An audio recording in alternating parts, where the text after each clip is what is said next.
Want to Okay, eat. no worries, honey. Okay. Okay, so placing my hands on my heart, taking that breath of love and gratitude. So grateful for this opportunity to come together, to be the two or more who are gathered in the name and the nature of love. Grateful to know divine perfection in our hearts, in our minds, in our life, in this seeming world. Grateful to send love and blessings to everyone. Anyone who may have been experiencing any fear or anger around any of the things that have happened over the last several days, last week.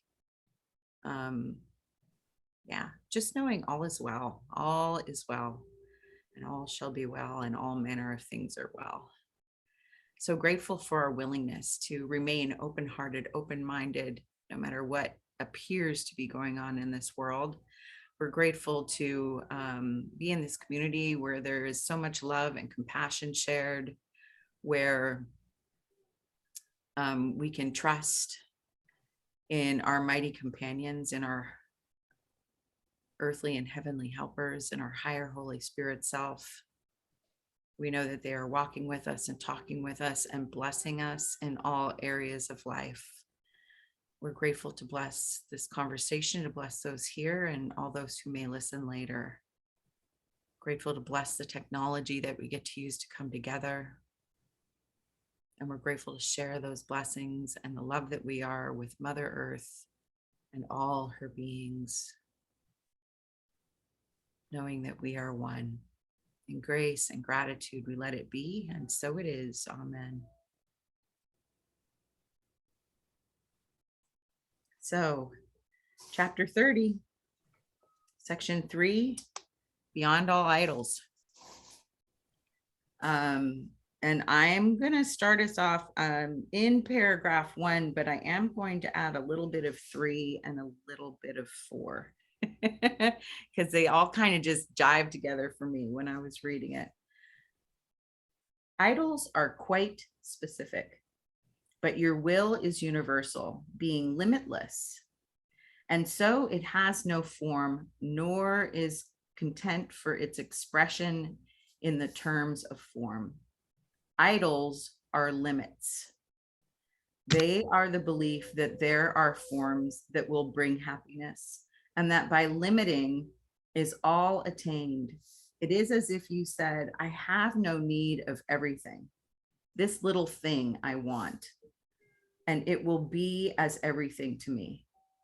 And this must fail to satisfy, because it is your will that everything be yours. Decide for idols and you ask for loss.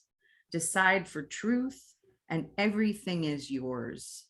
And I wrote idols, body, mind, and time, that they are nothing and that the peace of God is everything. And then the beginning of paragraph 3, behind the search for every idol lies the yearning for completion. Wholeness has no form because it is unlimited. To seek a special person or a thing to add to you to make yourself complete can only mean that you believe some form is missing. And by finding this, you will achieve completion in a form you like. And then starting up in 4,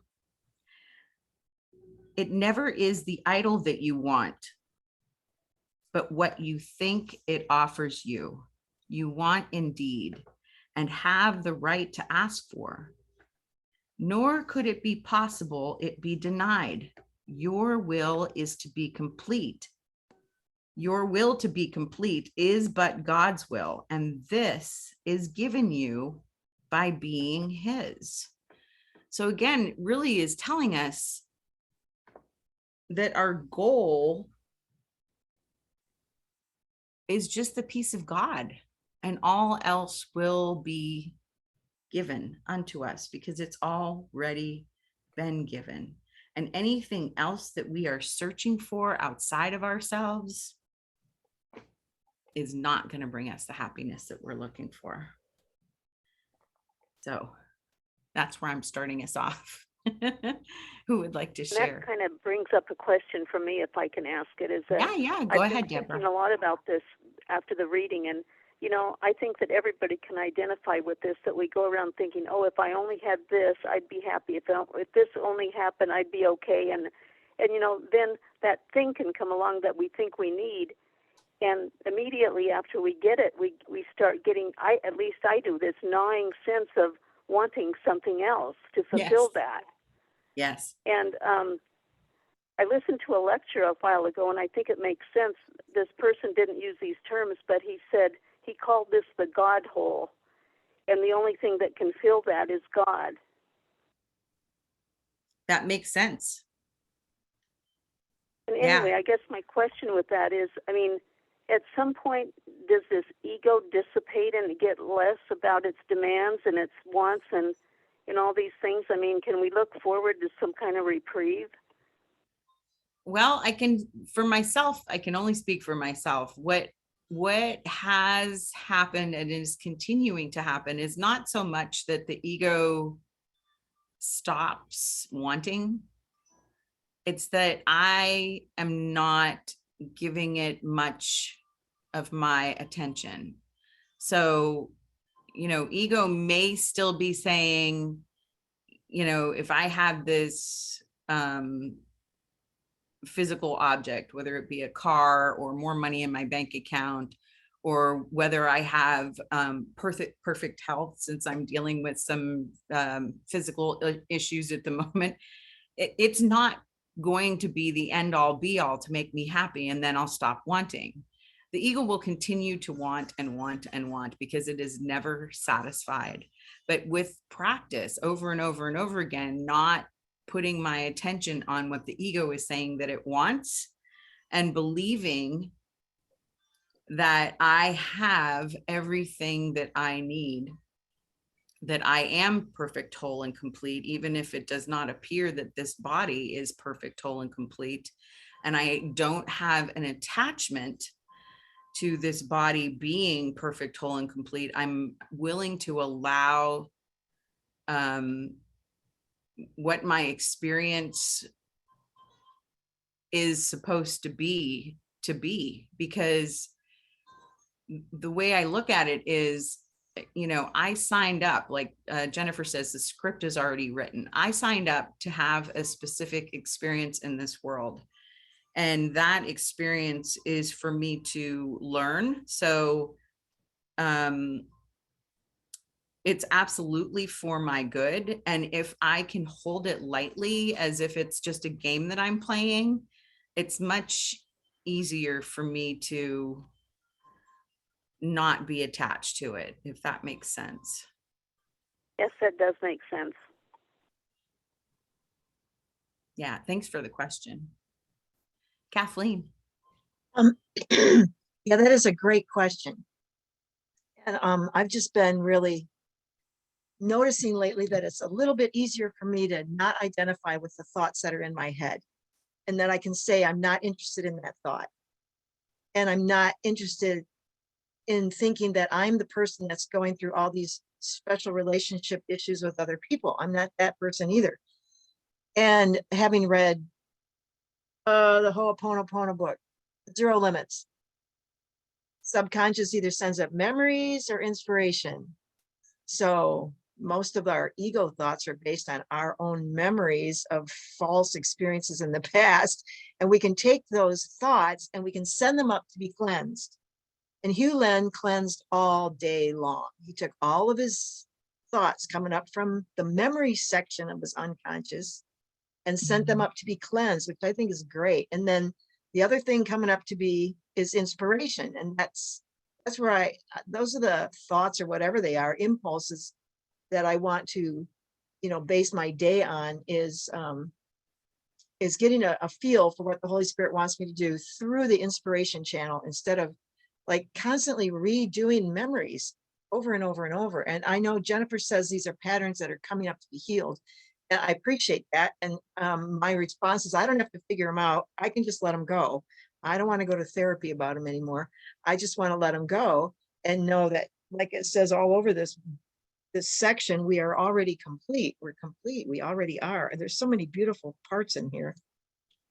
Everything is yours, you know, just, it's just so beautiful. So many parts of this. So anyway, I'll just stop there. Yeah, thank you, Kathleen. Yeah, the how is none of our business. Phil.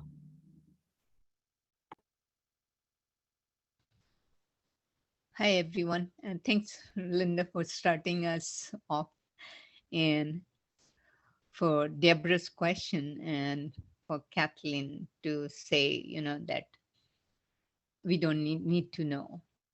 We can really energize what we want. We are health. We don't have to focus on the other side, because then the ego is trying to figure it out. And that's how I took it. And I wanted to, in the paragraph 2, number 9, when you decide upon the form of what you want, you lose the understanding of its purpose. So you see your will within the idol, thus reducing it to a specific form. And actually, I have an example of that in my own life right now. And that really made me to go deeply how my focus gets onto the form and forgets the purpose. And, right now I'm the thick of it. My daughter came down with COVID, and she's better. And now my husband has come down with COVID.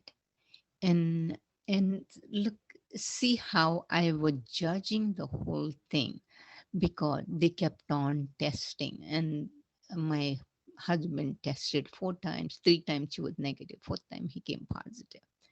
And I had the judgment about that, so as much I was seeing their idol, but not seeing my idol. And my idol is, stop testing. You are trying to invite it in. Why can't you stop doing that and just focus on your health? And of course, that was my idol for them. Recognizing that is my idol. So this whole incident that has happened, I am so grateful, because I'm able to see my own idol and not the purpose. And so the purpose of the whole thing was for me to recognize my idols.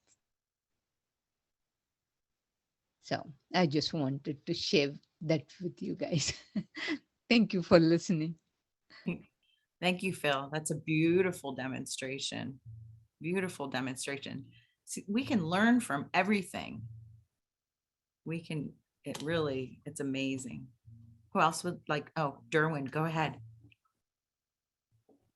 Hello. Good afternoon. Good morning, of course. Nice to be back. I missed you all, but I had to make some choices because the last couple of weeks were busy with many projects and stuff going on. And you have to walk the talk as well.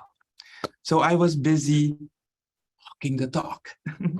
But today I'm happy for my treat, which is enjoying the chapter with this lovely company. I also enjoyed this chapter so much. Beautiful. I love your shares. I love it all. I love it all. I love actively thinking, asking for releasement to attachment of any specific outcome, attachment to any specific pain, attachment to any specific story, victim story. I feel more recently me being detaching as well from saying, I'm healing because indeed I am complete. I am healing the mind. And I love it when I say it to myself. I am healing the mind and its thoughts. It's so empowering. And I love say it to my students in my own way, of course. Because, yeah, sometimes you can also remind people without them even knowing you're talking to their spirit. You're empowering their spirit. It doesn't always have to entail asking them to pray with you. I realized I can say my prayers in meetings while talking to people. And it's amazing how it resonates with people. And yeah, I feel where I have moments where I feel rushed because I want to say certain things, do certain things quicker. I am now for many weeks extended still in that same vibe of all is well, all is good. And I so much love the idea of asking to be released from attachments of any specific outcomes. And in paragraph four, the second line, so I will recite it. It never is the idol you want, but what you think it offers you. You want indeed, and have the right to ask for. So I do have the right to ask for what I want. I can say whatever I want, just Derwin. Release yourself from attaching to any specific outcome.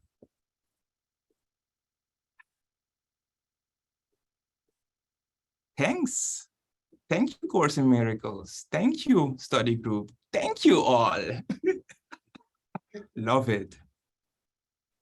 To all. Thank you, Derwin. Linda Kay, and then Mary Lee. Oh, sorry, I was so busy writing notes.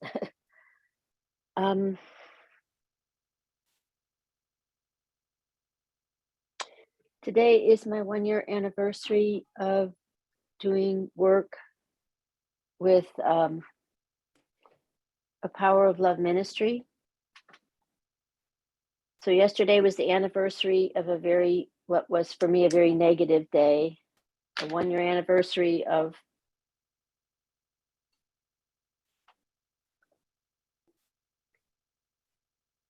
I'll call it trauma raging.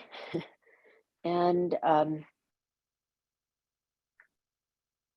then the day followed by suicidal ideation. But I was smart enough to go to the garden, and you can't kill yourself if you work in your garden. It's just not possible. And I listened to Eckhart Tolle, which was quite interesting. And since he had his own awakening, that was very helpful to hear when I wasn't in the best space. And I've been doing really well, and things have been more calm at home, and I've been moving things forward on my desk that I haven't been able to get done in a long time because I have more clarity of mind. And then yesterday didn't go very well. And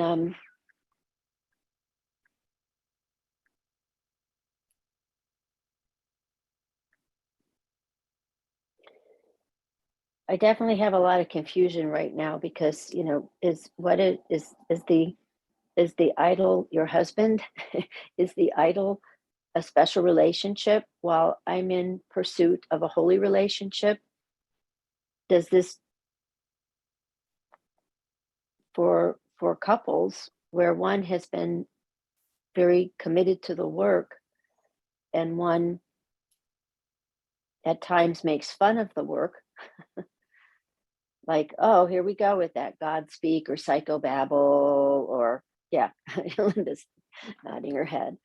And intelligent people do that. I get it. I appreciate an intelligent person, and I appreciate they have their own form of inquiring mind. But this is work about surrender. And people who are not interested in hearing about surrender or even learning surrender, or aren't ready for surrender, or don't even know what it is, or that they're actually experiencing it at times. It's just not something they want to hear about. And so we had an upset, and my husband felt he resolved his part of the upset toward my mom. But I'm not resolved. And everything I've heard this morning from Deborah's question, I've just been, scribbling notes, because everything that's been said so far has really been helpful. And I want to give a big shout out to Mary, who sent me a beautiful text this morning inviting me to read some Course of Miracles with her, Course in Miracles. And but I needed to have just some space. And I'm wondering, is it our ego that, so the upset happens and we are getting stuck in some kind of story loop? Is this our ego, like, yeah, let me keep feeding your story. You're plotting how to leave. Yeah, this is going to be what you do. And, so there's one, I'm so shut down right now. That's why it's hard to talk. I'm so shut down and my heart is closed and I'm really hurting. It's a very different kind of hurt from what Homera shared with us last week, which it's just never left my mind, her pain. It's a different kind of pain than that, but it's still a pain of the heart. And I could really use some, the support's already here. Everything I'm hearing is already support, but just some guidance and understanding is that yappity voice that says, you don't have to put up with this anymore. And do you know what else this person did? And I'm like, well, but he's the one blaming me. And when do I escape the blame of being sick? When do I ever get to be free of being sick? I've spent the whole past year doing this work and 12-step, and it doesn't mean everything's fixed. It just means I'm really making an effort to turn things around by the grace of God. I know it's not me, it's God who's going to help me, and spirit and the surrender and all of that. So anyway, I don't think I'm making a lot of sense. It's all spinning at the moment. So thanks for listening. Yeah, thank you, Linda. Carla, were you going to speak to what Linda was sharing? Okay, I saw her raise her hand a couple times. I'll let her speak first. Go ahead. So I'll share something from the course. Went away. I think it's paragraph 6. Okay. I don't have a book, so I have to live with the book. So it's really how we're identifying, because thoughts come and thoughts go. Which thoughts are you going to identify with or accept, as Linda was saying, right?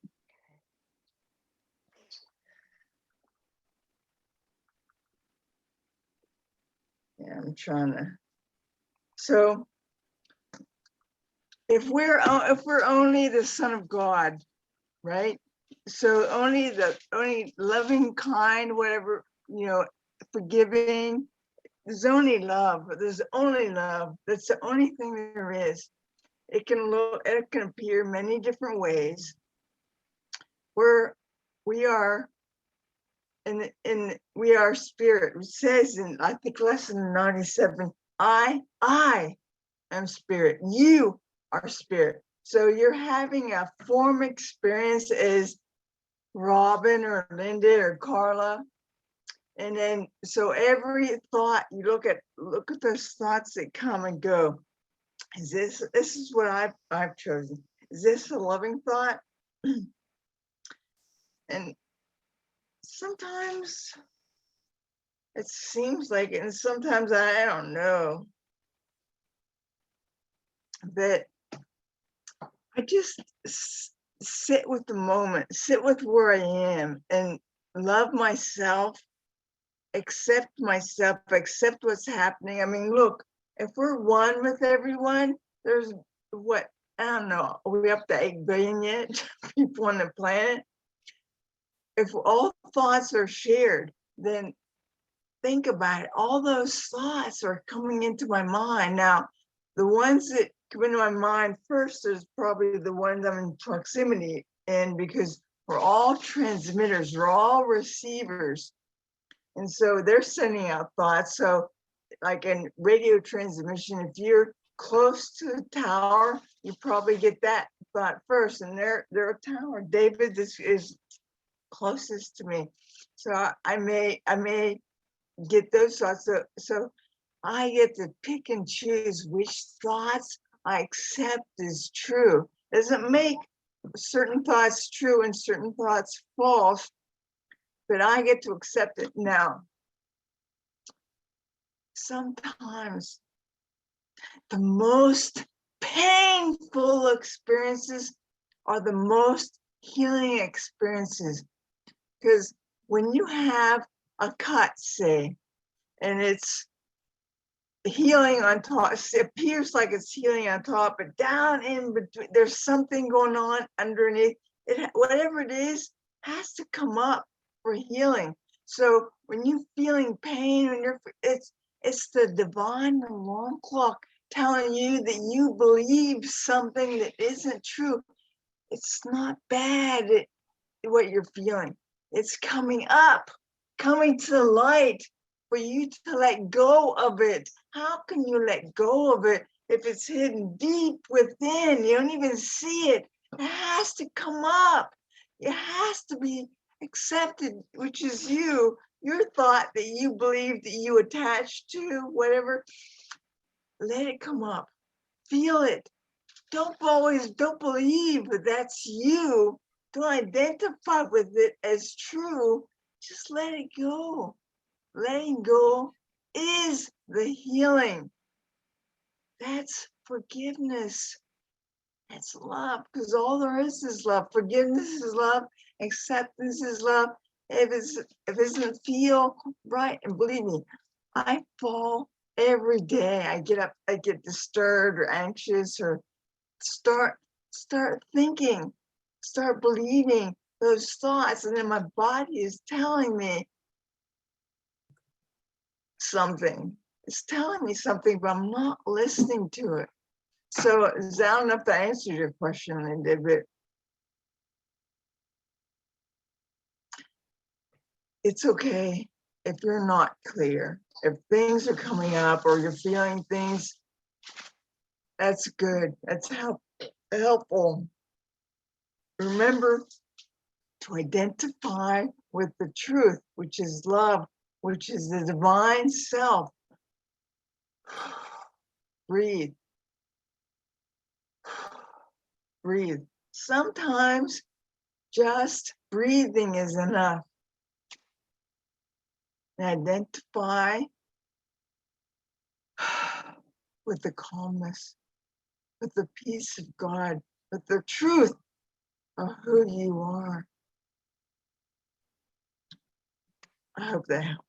Thanks. Thank you, Carla. I would just add that it's okay to feel hurt. It's okay to feel angry. It's okay to feel confused. That all of these are just the ebb and flow of our being. But like Carla said, the truth of our being is love. So the ego may be frustrated or angry or hurt because it appears that your husband was not acting in a compassionate way towards you or your mother. And I don't know what happened, but it's okay that you have those thoughts that come up because you're just becoming aware of them. I feel like I have not experienced psychosis per se, but I have had panic attacks and some pretty challenging depression in my past. And I can see now that at that time I was not in my right mind, but at the same time, if I were to judge myself for not being in my right mind in those moments, that's just compounding the pain. So allow yourself to feel whatever you're feeling. Write it down if you need to get it out of your head, to get it out of your body. Work in your garden, do your whatever physical activity you can do, because I know that you are an athlete at heart. So allow yourself to feel what you're feeling and work it out in the ways that feel helpful and safe for you, Linda. You're being a demonstration of love to yourself first. May I add something? Yeah. Bear with me for 1 second. My window's open. The neighbors don't have to hear my conversation.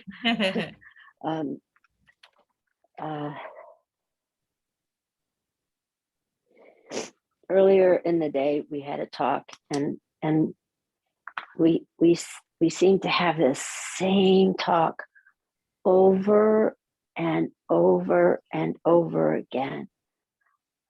He says, I need help with finances. I am helping, and I'm doing this, and that. I'm in my office at 10, 12 hours at a time, really cleaning up all my messes from the past and making real progress. I mean, I'm actually like, wow. I mean, this working with God this is great. I'm getting things done. And not the buzz off of getting things done like it would have been in the past, but like a gratitude of, I have a mind that you can even work on these numbers. Yes. A mind with clarity, and I'm calm, and I'm not beating myself up the whole time I'm working on the numbers. Yes. I've had so much practice at doing that. Now it's just like, let's partner up, let's work on these numbers. But the conversation, so he wants help, he wants support. I think I'm doing that. And then and I understand what he's saying. He is in a tremendous amount of fear. I've got that, and I'm not in the same fear place because I'm resting with spirit. And I've spent years in the fear place. I just don't need to be there anymore. It's not helping me get anything accomplished in a sane kind of way. So my calm and my peace and my quiet time, and this meeting, this helps me move forward. But in these meetings, he persists on trying to find ways to, well, we need to have your mom move so we can rent that room, because her room is the best room in the house to rent. I'm like, we Airbnb the upstairs. I'm reopening that. I'm in the process of that.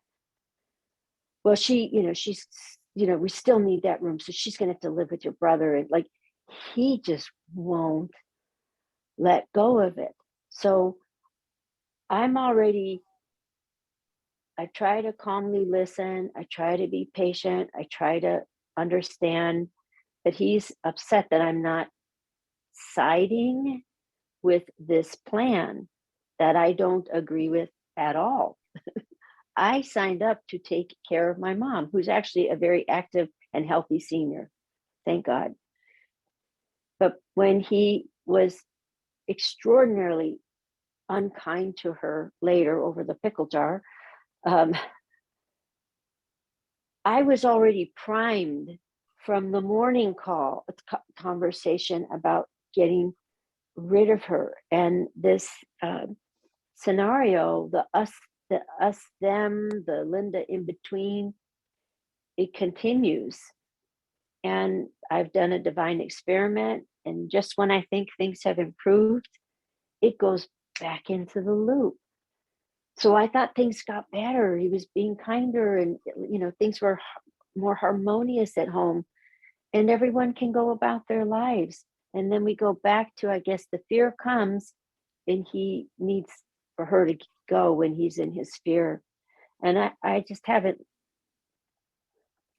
learned how to navigate it yet, because no matter what, he always thinks I'm taking sides with my mother. Well, guess what?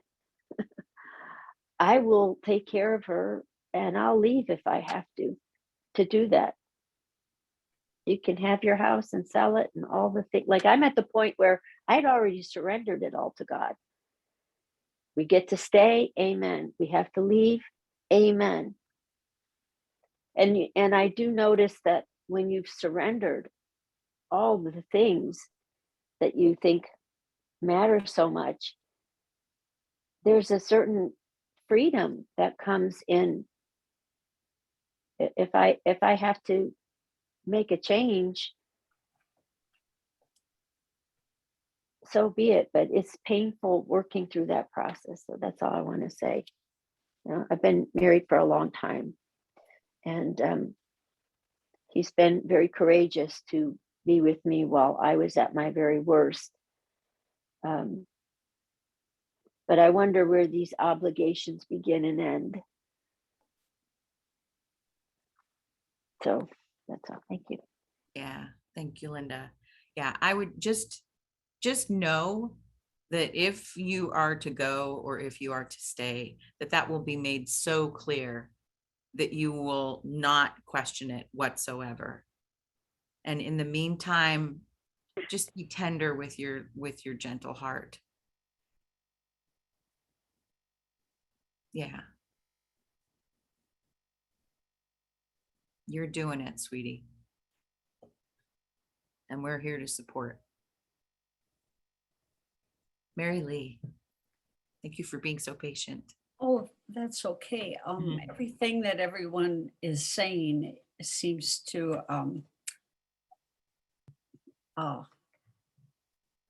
be really helpful this morning. I've appreciated the thought that Derwin gave, attachment to an outcome can be an idol. Because upon reading this, I again was really thinking like I was a few chapters ago or sessions ago when we were talking about idols. And I was like, okay, what are your idols again? Are those the same as they were a few sessions ago when we talked more about idols? And I'm not going through exactly the same, for instance, I'm what Linda shared, but you think, I thought that things are going fairly well or even keel.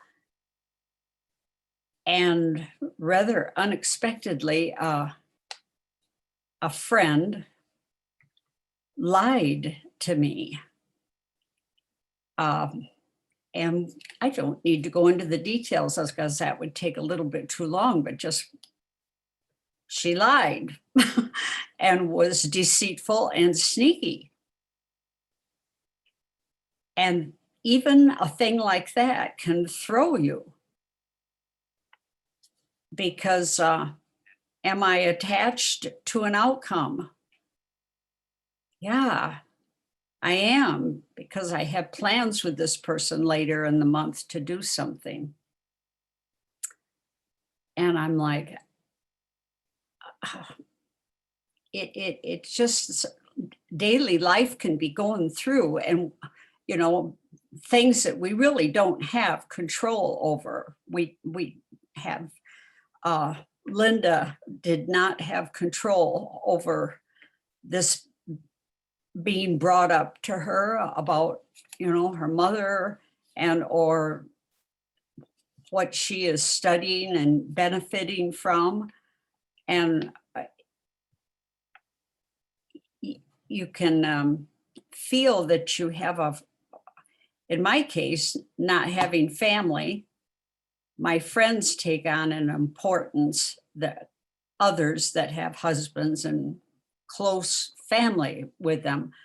And when you think, what part of me don't they, don't they trust, or where am I at that I don't see this? Incidentally, this is not the only time, and I'm not the only one that this person is sneaky with. And I don't care for sneaky. It is jarring. It takes me off track. So I just appreciated those words. Okay, now you're kind of, Mary Lee, you're kind of attaching to an outcome, right? That I want this person to be different. I don't want this person to lie to me. Incidentally,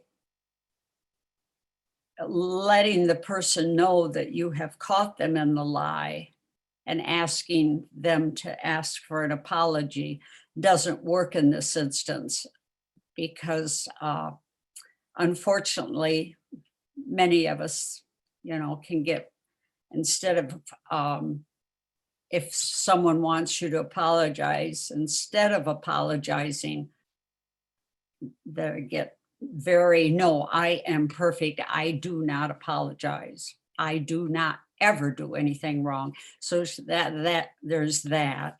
So it's hard to know what to do with the friendship, and well, this seems a little toxic to me because it jarred me and threw me off.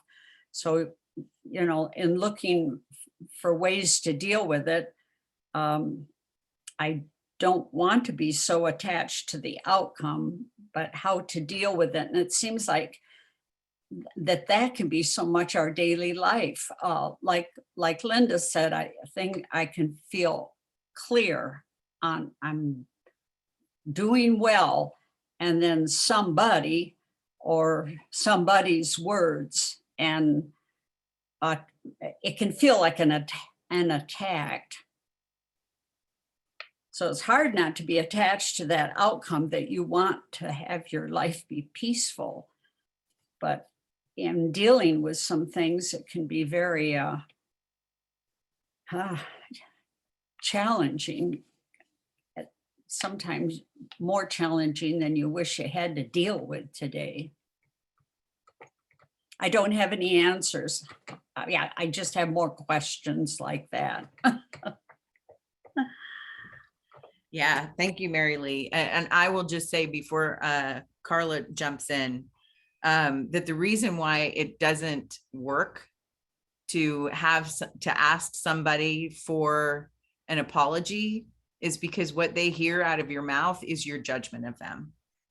So in my experience, the best way for me to be loving in that situation is to just be a demonstration of love, to say to the person, I felt hurt when this happened, but I'm not blaming you for how I feel, but I did feel hurt. And, it may be that it's time for me to step away from being in a relationship in form with a certain person. That doesn't make me wrong. That doesn't make them wrong. It's what was written in the script for us. So yeah, that's all I would add to what you were sharing, Mary Lee. Carla, go ahead. And then we'll wrap up. There's two things. It's like the Course says we choose, but then like I wouldn't choose certain things, but here's the truth. It's our higher selves that we choose by how we activate in the world. So the world makes its choices. People make their choices. Everybody has free will to choose whatever they choose. What you have to choose is how you respond to them. To respond to anything, I mean, I don't have to accept if someone steals $5,000 from me. I don't have to accept it, but I accept it for some reason. I don't understand it. They thought that was a good choice. I, I let it go. That's their path of growth that they've done. I'm actually helping them in their path somehow by being the one they stole the money. Now, I don't have to know how that is. I just give it up to God or higher self, whatever, and trust that whatever's happening is helpful. If someone lies to you and is mean, how is it helpful? How is it freaking helpful to me? It's helpful because it's given me the opportunity and how I respond to them. They choose whatever they choose, and I get to choose however I desire to respond. So they are my blessing. If they do something mean and unkind, whatever it is, for me to choose peace through love. Now that I don't decide how that looks, I will do it. And if I do it poorly, I'm learning. They give me the opportunity to choose again, to practice. Doctors are just practicing medicine, they're practicing getting better. And that's what we're doing. We're spirit, we're truth, we're love, practicing how to do that in form. Thank that. I don't really remember. I'm staying in Tijuana right now. Their water, you can smell it. It tastes horrible. I wouldn't choose this, yet I know they have to live with it all the time.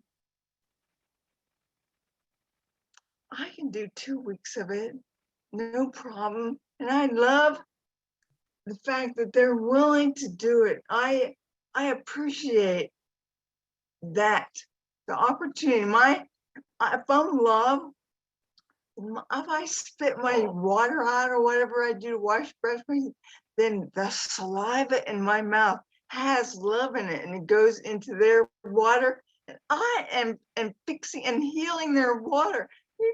I'm not going to see it. Maybe I'm not going to see it. That's okay. But I trust, I know that's what I'm doing. And I love the fact that I can do that. And I can do that when everybody else in the world has forgotten, not everybody, but it's whoever's in front of me and whatever they chose on loving, I can remember. They may forget and they're on their own path. I get to choose how I respond. And that is my choice. That, no matter how many times I choose otherwise, I come back to that. That is all I choose. That is the atonement, perfect love. And that's what I'm shooting for. And that's what I'm going to do before I leave this body. Thank you. Later.